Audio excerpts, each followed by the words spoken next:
Hi to my vlog, brother. I'm going here.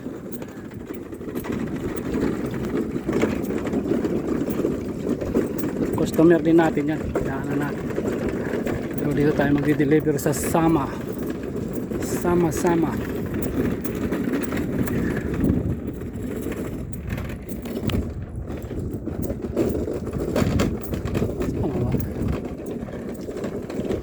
Tama. Dito nga. Ito yung Sama. Sama.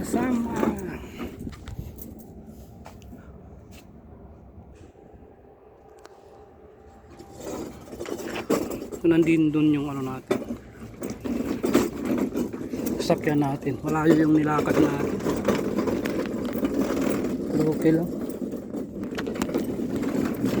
Ito yung isang coffee shop natin, Robin. Customer din natin yan.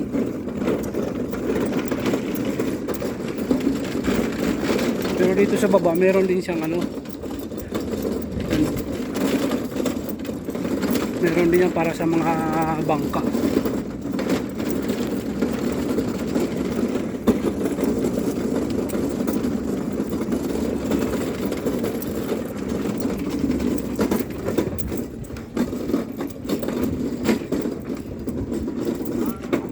You can hi to my vlog, bro.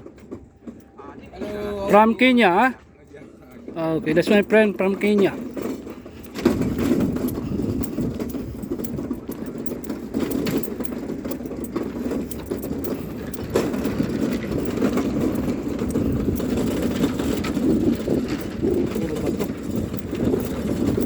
Napakalinis.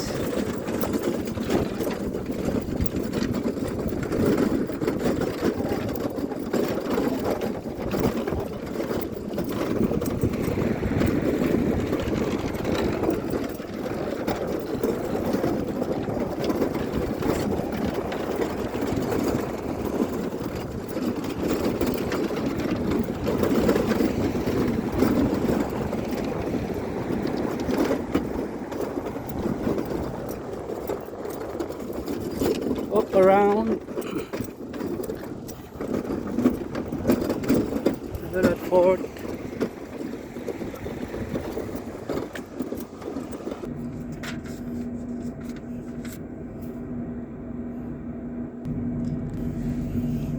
Ayun mga kalibel, nandito tayo sa port. Tinatawag nila dito na Port Doha Port. Actually, mayroon barko, di ba nakita nyo?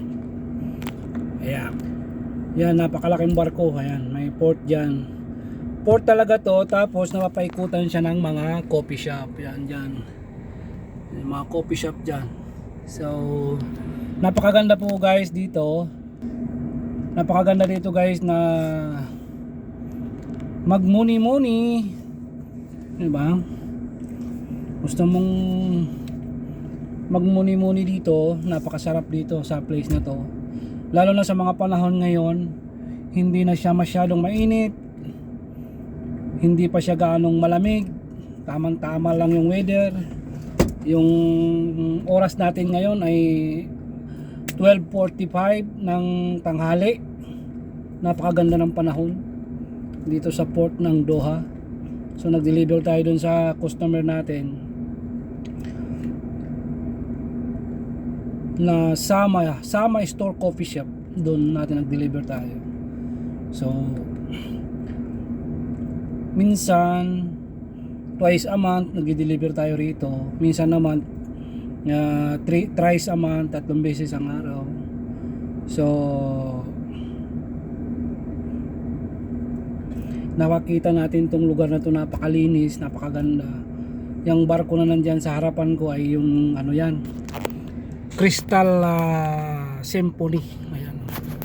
Isusum natin para makita niya yung pangalan. Ayan o. Yan yung pangalan, yung kulay itim.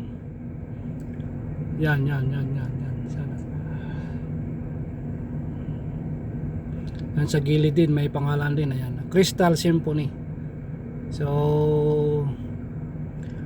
nandito yan para dumaong yung mga cruise ship tinatawag. Napakaganda guys dito sa lugar na ito. Magmumuni-muni ka kung ikaw ay may problema, may tinasabi natin na mayroong kang sama ng loob, gusto mong mapag-isa, napakaganda tong place na to. Napakaganda. Sa mga memorable mo na moments, 'di ba, napakaganda rito para ka mag-picture-picture. Para masabi mo na nakarating ka rito sa Doha. Pero ako, hindi na kailangan ng picture-picture, may video na tayo. So napupuntahan talaga natin to. Actually, lahat ng area na yan ay naiikutan ko sa araw-araw na trabaho natin dito. Wala tayong ginawa kundi mag-ikot sa buong Doha. Kaya mga kalibel, sa mga hindi pa nakapunta rito, pasyal kayo rito. Dito yan sa Port, Doha Port. Ayan. Kung nandun kayo sa Corniche, yung kanto doon sa Corniche, sa stoplight, papasok dito sa loob. So yan, iikot ko kayo. Pabalik na tayo, palabas na tayo. So iikot ko kayo para makita nyo yun naman, yung labas, yung mga paligid dito. Ayun, napakaganda ng mga kalsada rito. Yan, tingnan nyo.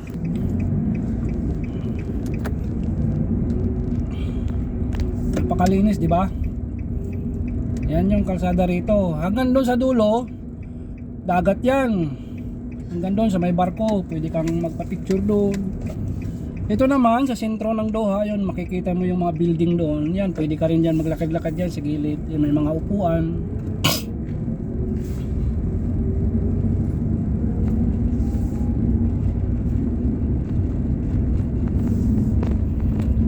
So ito, may mga ginagawa pa rito sa kanan natin. Gilid ng dagat din yan siya. Pinapalapad nila. Actually, itong area na to, dagat ito. Tinabunan lang nila para tinambakan, tapos to ginawa nila ng tourist spot na to, itong lugar na to. Mga coffee shop, museum, nandito na rin. Halo-halo siya. Yung mga museum ng Samut-Saring Museum dito sa Qatar. So mayroon na rito mga restaurants, mga gusto mong mag-drive ng yate, pwede dyan. Mga jet ski, pwede dyan. So ito naman yung park ko dito sa gilid. Sa bandang kanan natin yung parking area. So nakikita nyo guys, ito makakasalubong natin bus yan na tourist, yung tourist bus na para iikot siya sa may second floor. Ayan, ang ganda na bus, Doha bus, para sa mga tourist. Sinasakay yung mga bisita na mga tourist na naiikot dito sa area.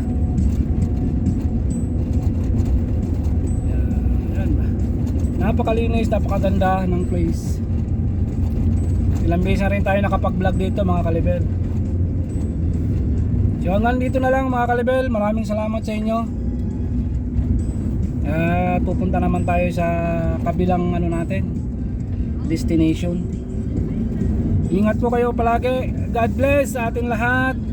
Saan man kayo ngayon naroroon, ingatan nawa kayo ng pong may kapal. As always, ito po si Papa To, ang iyong kalibel. Alright.